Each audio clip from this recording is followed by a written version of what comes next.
Bonjour. La nouvelle est tombée, plus surprenante encore que la génération spontanée de neurones femelles viables dans le crâne de Marlène Schiappa. Macron non seulement mange comme mortel ordinaire, mais en plus il mange des pizzas. Il est des nôtres. Tout est oublié, tout est pardonné. Dire que le saupoudrage mal ciblé de quelques milliards n'a pas calmé la colère jaune et qu'il a suffi d'une margarita à 5,99 €. En tout cas, dans la tête des communicants de l'Élysée. Ça tient à peu de choses, la politique.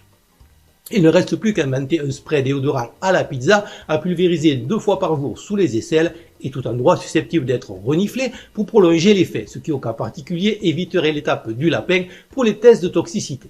On n'a pas encore de détails sur ce qu'il advienne des dites pizzas une fois mastiquées par une aussi insigne bouche, histoire probablement de garder un peu de mystère. Mais la communication de l'Élysée étant ce qu'elle est, face à la nécessité impérieuse de prouver que notre président est humain, cela ne saurait tarder, renouant ainsi avec la tradition monarchique, quelqu'un ayant le privilège quotidien d'observer et de humer les selles royales afin d'évaluer l'état de santé du monarque.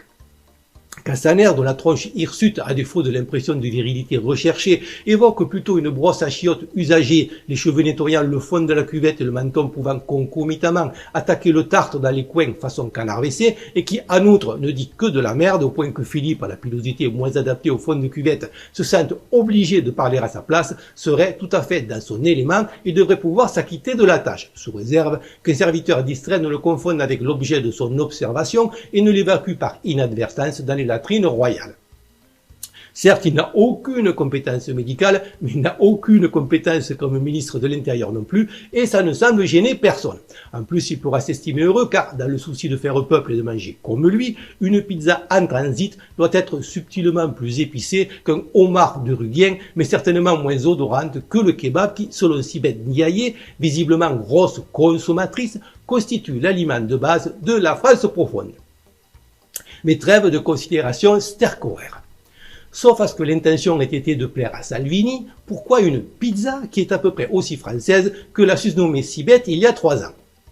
Au moins, dans cet exercice, Chirac plébiscitait la tête de veau, et quand Giscard s'invitait à manger une omelette chez le Pékin moyen, il amenait son accordéon. Mais bon, à l'époque, manger n'était pas encore une prise de position idéologique, et le risque était moindre d'offusquer une partie de la population avec un jambon beurre, ou son opposé avec un kebab. Quant au bœuf mironton, la connotation aurait été trop française pour le dit Macron, lequel, après avoir nié notre culture et nous avoir expliqué en substance que les tirailleurs sénégalais, dont loin de moi l'idée de nier les mérites, ont gagné la Seconde Guerre mondiale et peut-être Marignan, et qu'il fallait des rues portant leur nom, franchit une nouvelle étape dans l'estompage progressif de l'idée même de France.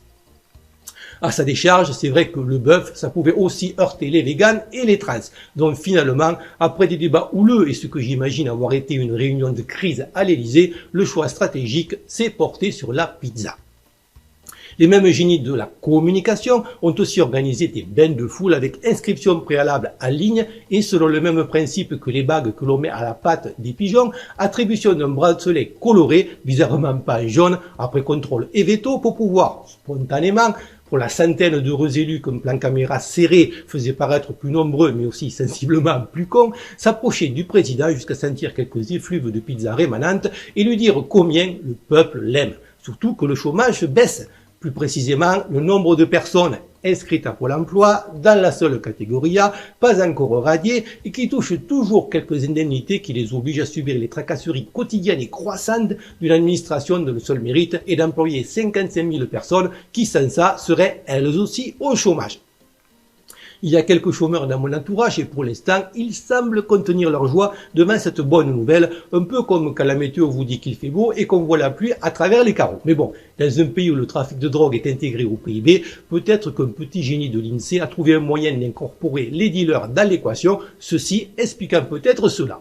Vraiment, il faut que j'arrête de m'intéresser au spectacle politico-médiatique qu'on nous sert quotidiennement pour distraire notre attention des choses importantes, car ça affecte mon moral. Quand j'ai su fin juillet qu'un astéroïde indétecté aux intentions douteuses et répondant au doux nom de 2019 Oka avait frôlé la planète, manquant de peu son objectif, tel un suppositoire finissant sa course contre un stérilet, j'ai juste pensé zut. Et lorsque, tout récemment, un énième incident nucléaire s'est produit, en Russie cette fois, le développement de moteurs à combustion éponymes nous promettant à l'avenir sinon radieux, au moins irradiés, j'ai juste pensé rezut. À ma décharge, je venais de lire un article sur l'affaire Epstein qui rappelle aux quelques individus encore recensés qui déambulent sur la planète que, dans ces conditions, la survie de l'humanité n'est pas forcément une évidente nécessité. Je sais que c'est idiot, mais depuis Frankenstein et sa version frelatée mais magistrale, interprétée en 1931 par Boris Karloff dans le rôle du monstre, et le Goldstein dans 1984, tout ce qui finit en Stein, j'ai comme une appréhension. J'y crains un instant qu'il ne s'agisse d'un début d'antisémitisme, mais étant donné que j'aime bien les noms en Berg et que, pour une raison qui m'échappe, à part peut-être un ou deux, je trouve les Lévis très sympathiques, ça devrait être bon. Et merde, il n'en demeure pas moins que les noms nous disent parfois des choses. Stein signifiant pierre en allemand, cela crée une sorte de hiérarchie de Einstein, littéralement un caillou, à Goldstein, en passant par un plus modeste Silberstein. Weinstein, quant à lui, signifiant tartre comme dans les cuvettes de chiottes précédemment évoquées, ce qui est logique. Quant à Epstein, contraction de Eberstein, Eber signifiant sanglier, on n'est pas loin du cochon voire du porc, donc encore une fois logique. Mais bon, les choses ne sont pas toujours aussi simples, sinon on aurait un Konvenstein.